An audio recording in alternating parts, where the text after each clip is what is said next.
C'est beau comme titre, le trône après la foi.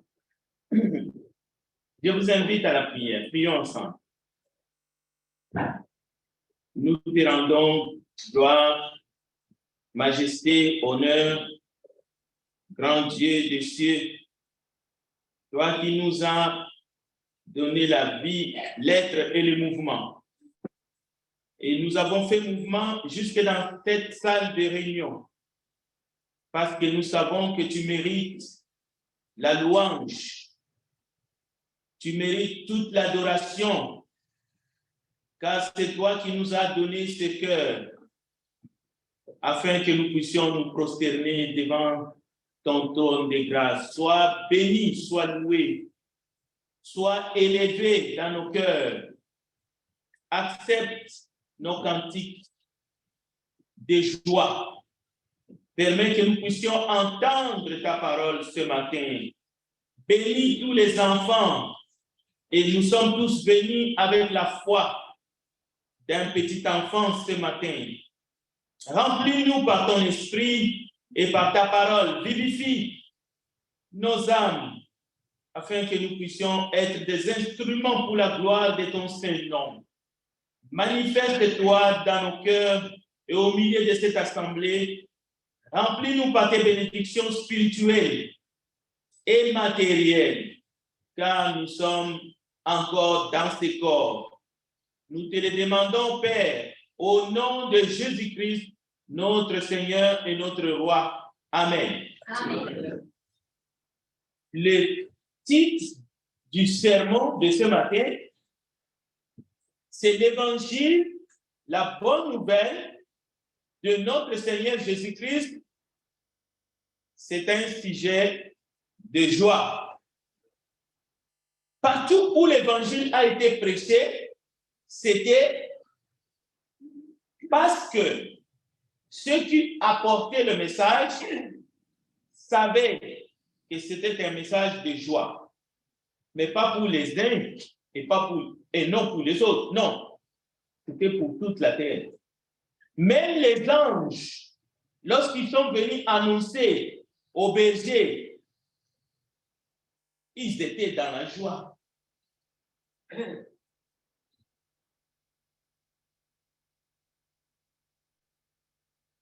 Que Dieu nous aide ce matin à exprimer cette joie au fond de nous, à la rechercher de tout notre cœur, mais à accepter de suivre Jésus. Que chacun accepte de porter sa croix, parce que la sienne, nous ne pouvons pas la porter. Mais chacun peut accepter de porter sa croix. Il nous le demande. Mais il faut la porter avec joie. C'est ça qui signifie que Dieu aime ceux qui donnent avec joie. Vous pouvez donner votre cœur à Dieu ce matin avec joie, sans regret. Vous ne le regretterez jamais. Mais si vous endurcissez votre cœur, mais en tout cas, l'Écriture dit, ne le faites pas. Après avoir dit à ses disciples, j'ai vaincu le monde. Je vous ai dit ces choses afin que vous ayez la paix en moi. Vous aurez des tribulations dans le monde, mais prenez courage, j'ai vaincu le monde. C'est dans ce monde que l'évangile de Jésus-Christ, un sujet de joie, est prêché aux hommes et aux femmes qui souffrent dans ce monde,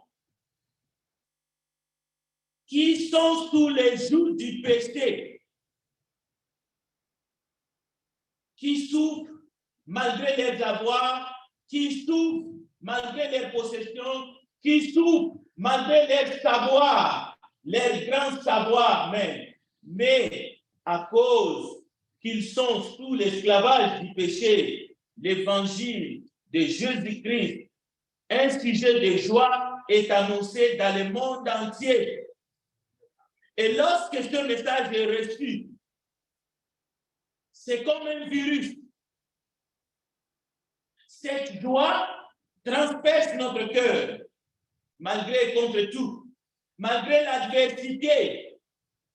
Vous allez être un homme de joie, vous allez être une femme de joie. Malgré la souffrance, vous allez rayonner de joie. Mais cette joie n'est pas comparable à cette joie, à cette festivité que nous voyons que les gens du monde ont. Le psaume 126, verset 5, nous pouvons lire que ceux qui sèment dans les larmes récolteront dans la joie. Donc, même si nous nous humilions ce matin, même si nous nous humilions toute notre vie, ici-bas, sous la puissante main de Dieu, notre Créateur, lui qui est élevé au-dessus de tous les dieux de ce monde, un jour, il essuiera nos larmes. Mais il essuie déjà nos larmes. Un jour, il nous élèvera.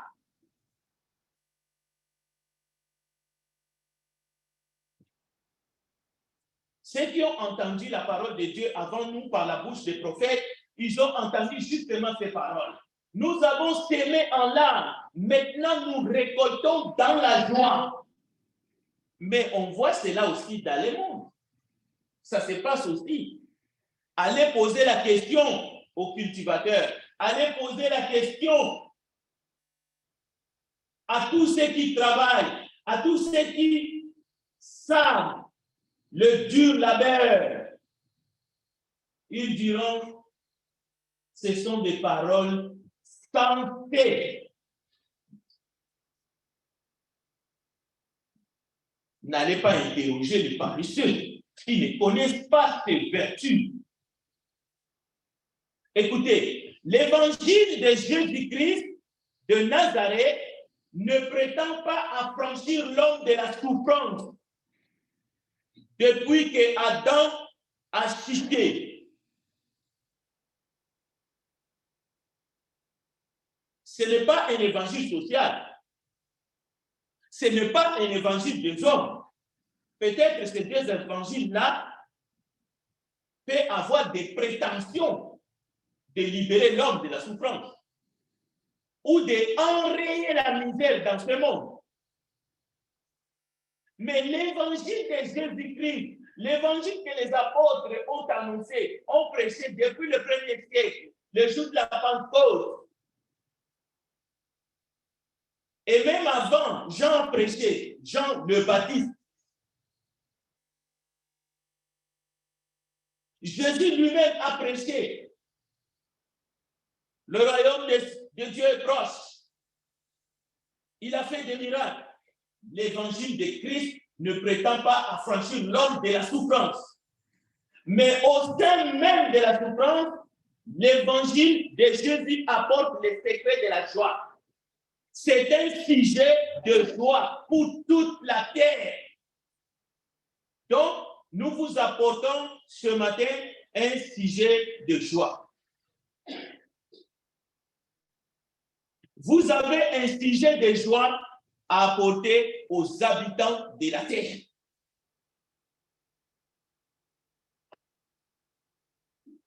C'est pour cela, dans les béatitudes, Jésus-Christ a commencé son sermon par les béatitudes. Et dans les béatitudes, vous allez trouver que la joie a vraiment une place.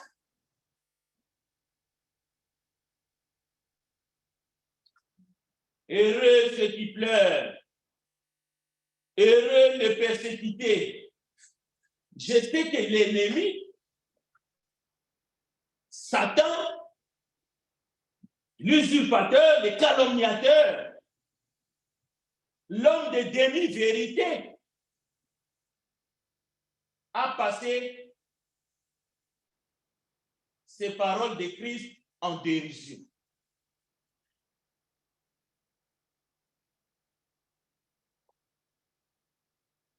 Mais est-ce que la créature peut passer le Créateur en dérision? Pourquoi il faut qu'on touche ce problème-là? Parce qu'il y en a qui sont troublés. Et il faut aller les chercher. Heureux les pauvres en esprit. Le calomniateur a pris, il a passé ça en dérision. Comment? L'homme pécheur, perdu dans le péché, les fils du diable dans ce monde, ils ont pris ces paroles de Christ, ils ont volé ça, ils ont dénaturé cette parole. Et aujourd'hui, il y en a, quand ils écoutent, heureux ceux qui pleurent, heureux les persécutés, heureux les pauvres en esprit. Leurs cheveux se tressent sur les têtes. Pourquoi? Le diable leur envoie des images de la colonisation, les images des impérialistes, les images de ceux-là qui sont allés faire en Afrique du Sud l'apartheid. Parce que pour eux, ce sont des dieux, ces gens-là. Ce sont eux qui ont mis ces paroles dans la Bible ou dans la bouche de Jésus. Non, le diable n'est qu'un menteur. Lui, il vole ce qui est à Dieu, il dénature, il change les sens et il utilise des hommes vendus au péché, vendus à Satan, pour qu'ils puissent autour d'eux répandre la mort et répandre le péché, pour que les gens, au fait, lorsqu'ils entendent ces paroles, ils ont comme envie de vomir. Tout de suite, ils pensent qu'il y a un piège. Non, on est en train de nous dire nous devons rester des pauvres, de pécheurs, au fait. C'est un piège. Non. Frère, sœur, la parole de Dieu est esprit et vérité. Il faut être humble pour recevoir la parole de Dieu. Mais il faut être aussi sage, mais pas selon le monde, mais selon Dieu, pour voir l'ennemi dans ses œuvres. Comme on dit, il ne faut pas jeter le bébé avec le bain.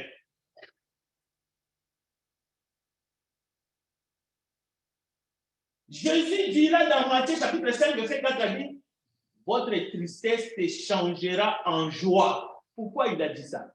Parce qu'il n'avait pas besoin qu'on lui dise ce qu'il y a dans l'homme. Donc, ne voyez pas l'esclavage dans les paroles de Christ. Non, ça c'est l'œuvre humaine qui n'a rien à voir avec la parole. Alors, mais dans la parole de Dieu, nous allons voir un Dieu qui souffre. Pourquoi un Dieu qui souffre? Écoutez, nous ne pouvons pas faire souffrir Dieu dans le sens que ce que moi je fais, non, Dieu sait ce que je fais, il n'y a rien qui peut étonner Dieu. Mais, lorsqu'un père se sent mis de côté, lorsqu'un père, mais le Père céleste, se sent abandonné par ses propres créatures, par ses propres enfants qu'il a créés libres, comme le frère a dit, dotés justement du libre arbitre. Lorsqu'il voit ses enfants choisir un chemin, un autre chemin qui mène à la perdition, voilà le Dieu d'amour. Au fait, c'est l'amour en Dieu qui souffre. Mais il attend. Mais il n'attend pas les bras croisés, il fait quelque chose. Il envoie les rédempteurs, il envoie son propre fils, son fils bien-aimé. Au fait, c'est une partie de lui-même. Il descend des cieux. Et lorsque le pécheur est retrouvé, lorsque le fils prodigue, la fille prodigue est retrouvée, lorsque la brebis égarée est retrouvée par le bon berger, dans l'évangile de Luc au chapitre 15, le sujet de la joie réapparaît, mais très fort.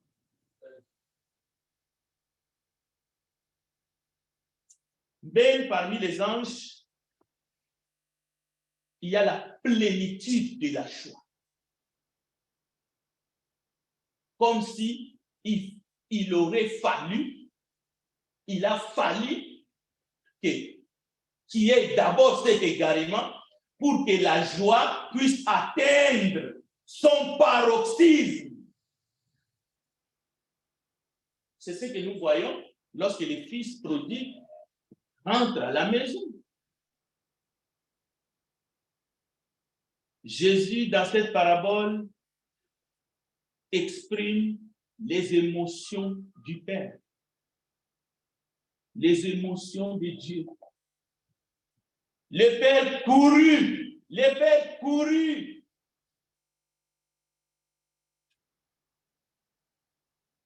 à la rencontre de son fils qui était perdu. Et Dieu a quitté le ciel pour venir sur la terre. Pour que toi, mon frère, pour que moi, pour que toi, ma soeur, tu puisses être retrouvé.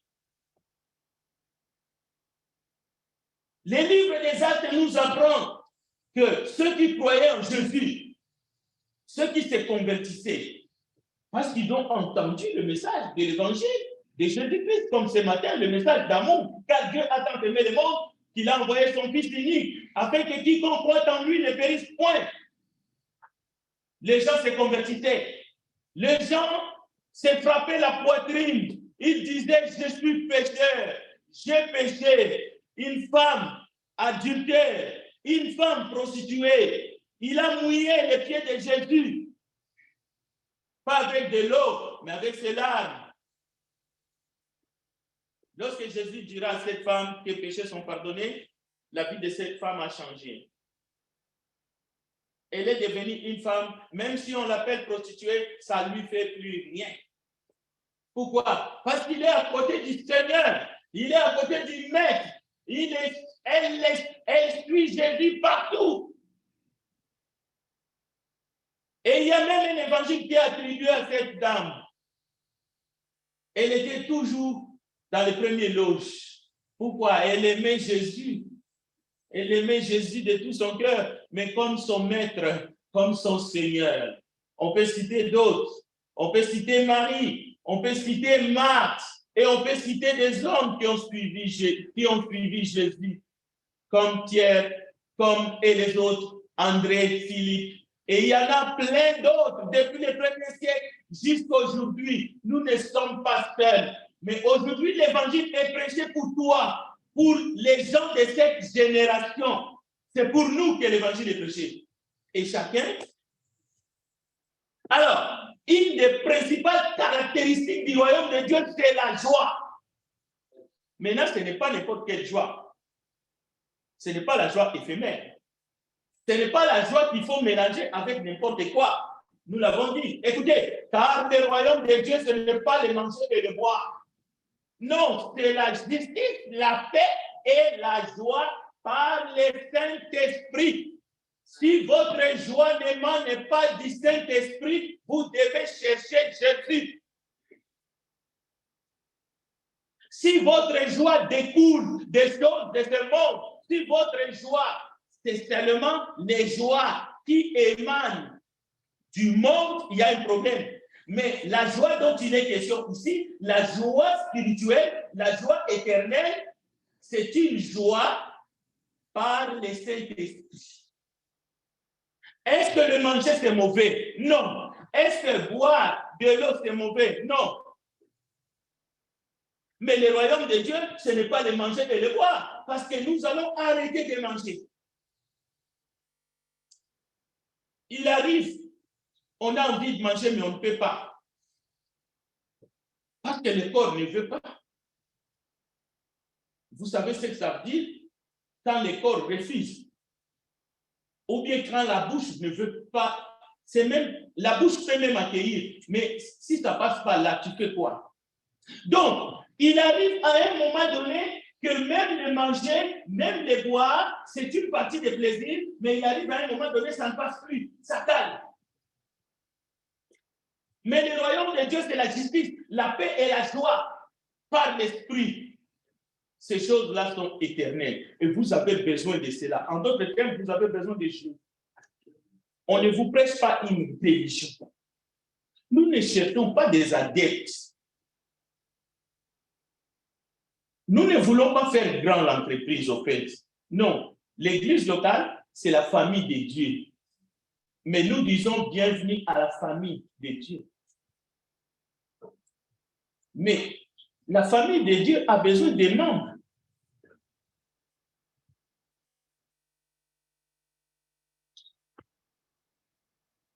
Oui, il est remarquable de constater que le Saint-Esprit, c'est lui le maître d'œuvre dans le royaume de Dieu. Il produit et communique la joie. Encore une fois, la joie de l'Esprit sera votre force. Cela veut dire même dans la tribulation. Mais écoutez, nous allons parler un peu de la joie maintenant dans les ciels. Parce que la joie sur la terre, je pense que nous avons abordé un peu dans l'étude et dans l'introduction de ce message. Parlons maintenant de la joie dans les ciels.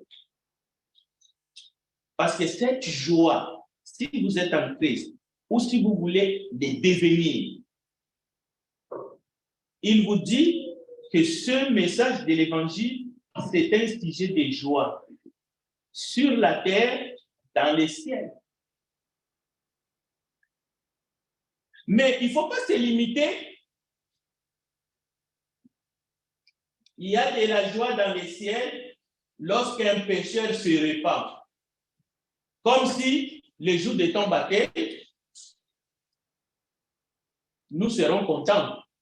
En tout cas, les témoins qui seront là, qui sont déjà passés par le baptême, nous serons contents le jour de ton baptême. Ça se limite là. Et puis ça devient comme un anniversaire. Et puis les anniversaires passent. Non, ce n'est pas la joie que tu commences le jour de ton entrée dans la famille de Dieu qui est quelque chose. La joie que produit l'esprit ici, c'est un état d'esprit. Parce que l'esprit qui habite en celui qui est né de nouveau, à celui qui est né d'en haut, c'est lui qui fait jaillir cette joie en nous. Même dans les tribulations, même dans les peines, mais aussi dans les joies. Disons, il y a des moments de joie dans ce monde qu'il ne faut pas minimiser non plus. Oui, il y a de la joie dans ce monde. Par exemple, si vous graduez ou bien vous avez une promotion au travail, ou bien votre enfant termine, disons, les cycles primaires, maintenant il va aller au secondaire, ainsi de suite. Il y a plein les jours de la naissance. C'est un sujet de joie, non? Quand il y a une naissance.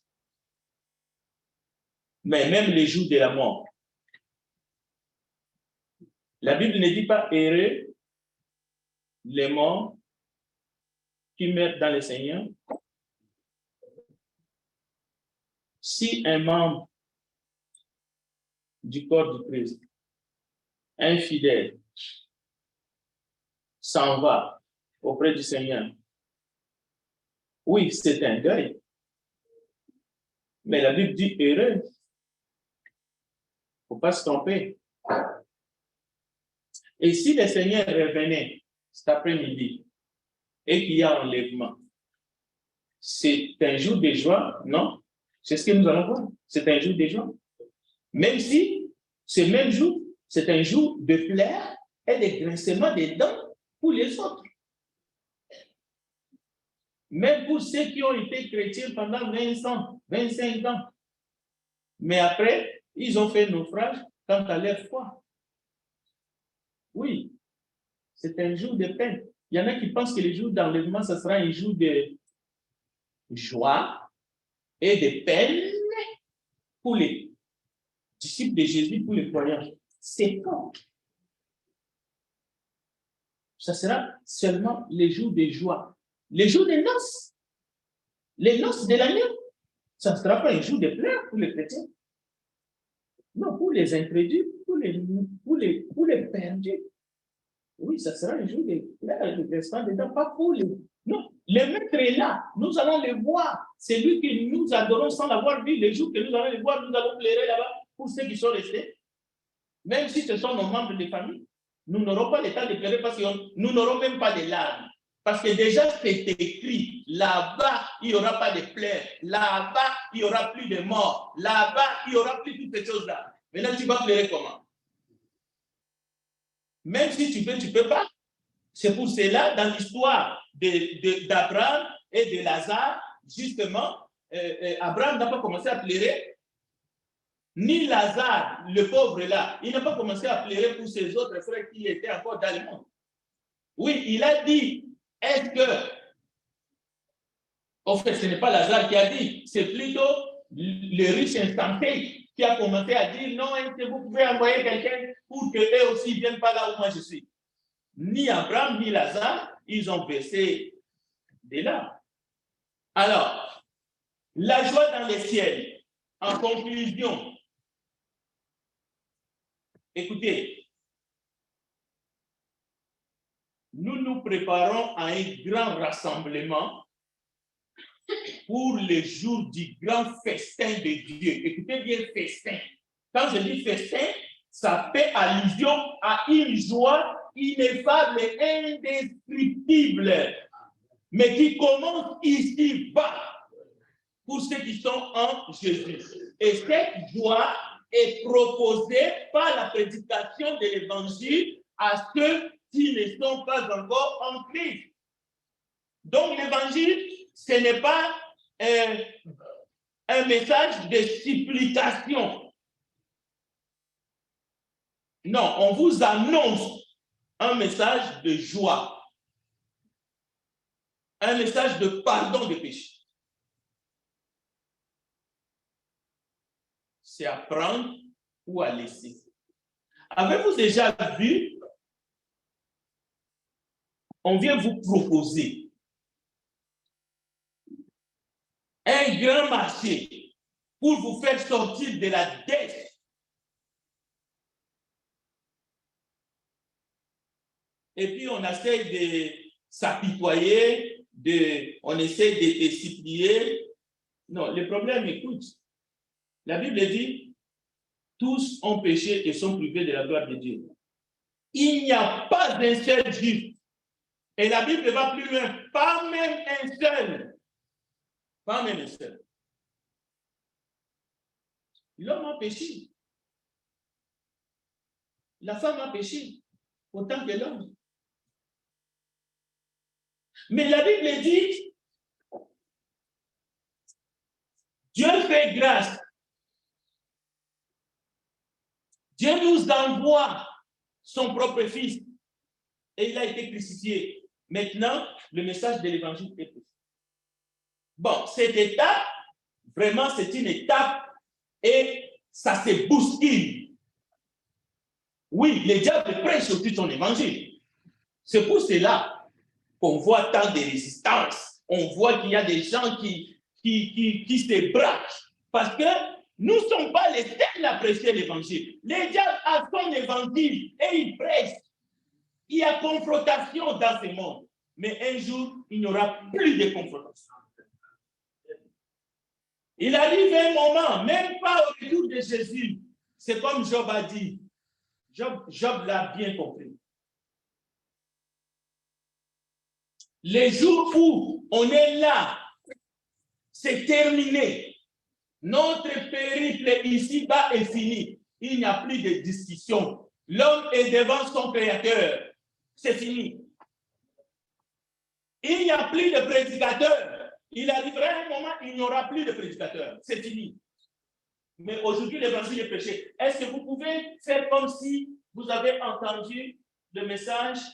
Écoutez, maintenant, nous allons voir un peu ce qui se passe dans les 10 minutes qui nous restent. Apocalypse chapitre 19. J'ai entendu dans le ciel comme une voix forte d'une foule nombreuse qui disait Alléluia, le salut, la gloire et la puissance sont à notre Dieu. La joie, ce n'est pas seulement un sujet de la terre. Peuple de Dieu, la joie est un sujet aussi du ciel. Les anges, de la même façon, lorsqu'un pécheur se répand, ils sont dans la joie, comme les chrétiens sont dans la joie, mais la joie, c'est un sujet. Jean a vu, Jean a attendu, Jean l'évangéliste, Jean l'apôtre, c'est lui qui parle ici. Il dit, parce que ces jugements sont véritables et justes, car il a jugé la grande prostituée qui corrompait la terre par son impudicité. Écoutez, il a vengé les sangs de ses serviteurs en les redemandant de sa main. Et il dit une seconde fois, Alléluia. Et sa fumée monte au siècle des siècles. Vous voyez encore ici des sujets de grande joie.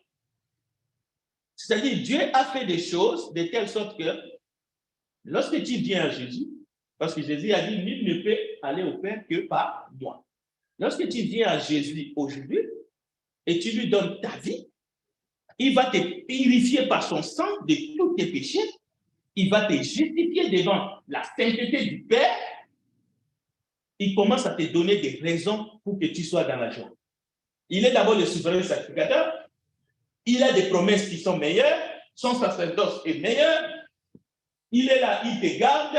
Il ne sommeille point. Tu as toutes les belles promesses qui sont dans les Écritures. Alors que les choses de ce monde, que rien, et Jésus va le dire lui-même dans Jean chapitre 11, que personne ne vient voler ta joie. Qu'aucune circonstance dans ce monde ne vient te voler ta joie. Il n'y en a pas. Il n'y en a pas. Il n'y a pas quelque chose qui te manque au point que tu puisses tomber dans la dépression. Il n'y en a pas.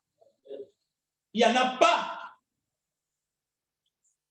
Écoutez, le 24 vieillards et les 4 êtres vivants se prosternèrent et adorèrent Dieu assis sur le trône en disant Amen, Alléluia.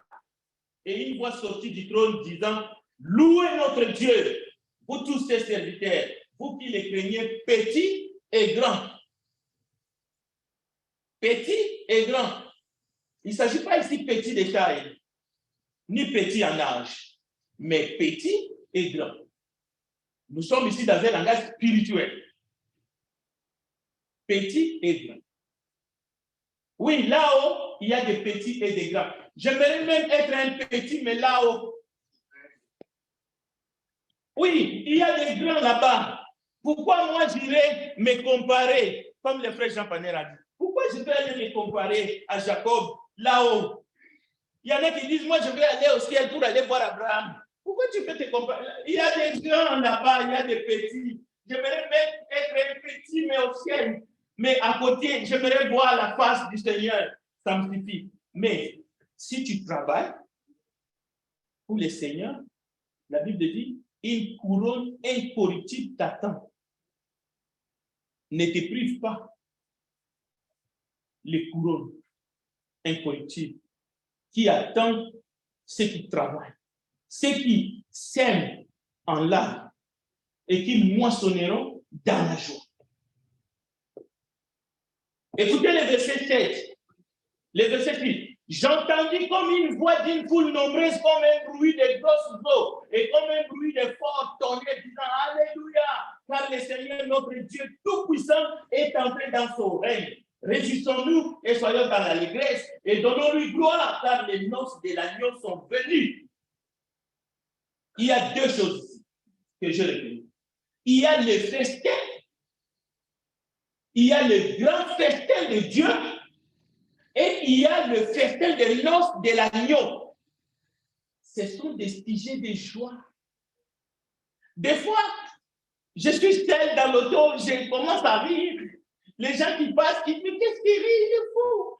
Donc, je pense à toutes ces choses. Je regarde ce qui nous attend là-haut. Et si vous êtes chrétien, vous devez vous réjouir de ces choses. Écoutez, il y a des gens, est-ce que mes affaires marchent? Est-ce que ça bouge là-bas? Est-ce que ça rentre? Écoutez, oui, ces choses-là, nous pouvons prospérer ici-bas. Et lisez Ecclésiaste. Lisez Ecclésiaste. C'est bien que nos affaires. J'étais en prédication samedi, j'ai reçu des questions, et parmi les questions, j'ai répondu dans la foulée. Sur le plan financier, vous pouvez prospérer. OK? Ce sont des bénédictions, ce sont des grâces. OK? Mais j'ai posé aussi la question. Si prospérer dans le domaine financier signifie que tu fais un dépôt de 600 000 et demain, tu viens regarder dans ton compte, ce ne sont même pas des intérêts, tu trouves 2 millions. Et puis tu dis, Dieu m'a béni. Je dis, tu as un portefeuille magique. C'est aussi simple. Et si vous ne le savez pas, il y a beaucoup de gens dans le monde qui ont des portefeuilles magiques. Ils peuvent distribuer l'argent, ils peuvent faire des dons, des cadeaux, mais il a un portefeuille magique. Maintenant, toi, tu veux dire quoi? Tu veux faire quoi avec cette personne-là? Parce que cette personne a vendu son âme au diable. Cela veut dire, si tu te limites en disant c'est ça la bénédiction, eh bien, t'es foutu. Donc, écoutez, heureux ceux qui sont appelés au festin des noces de l'agneau. Cela veut dire, vous devez être dans la joie. Le message qui a été prêché depuis vendredi jusqu'à ce matin, si vous vous humiliez devant Dieu, si vous venez tel que vous êtes, tel que je suis, pécheur, lui, il va prendre vos péchés, il va vous nettoyer et vous allez être infidèle dans sa maison. Et il vous dit, soyez heureux. Vous avez choisi la bonne part. Vous pouvez continuer votre marche. Vous pouvez vivre dignement. Vous pouvez profiter de sa création, de tout ce qu'il a fait, de tout ce qu'il a créé. Vous pouvez travailler, vous pouvez planter, vous pouvez récolter, vous pouvez annoncer l'évangile. Mais vous êtes en attente. Vous êtes en train de regarder. À quelle veille de la nuit? Est-ce que ça sera la première heure? Ça sera la deuxième veille de la nuit? Ça sera la troisième veille de la nuit? Le Seigneur apparaîtra. Et quand il apparaîtra, la Bible dit tout œil le verra. Mais ce n'est pas tout le monde qui sera avec lui. Seulement ceux-là qui ont lavé les robes dans le sang de l'agneau.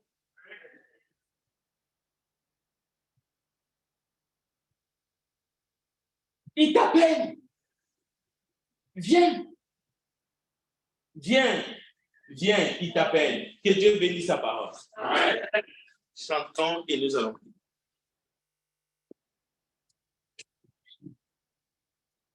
Nous allons nous mettre debout en chantant le cantique numéro 54.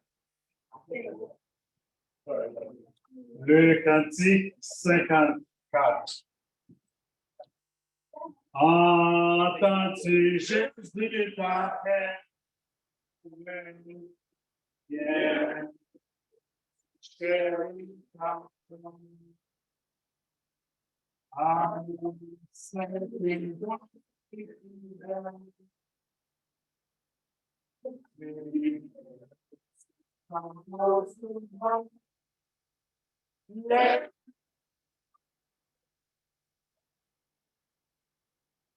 La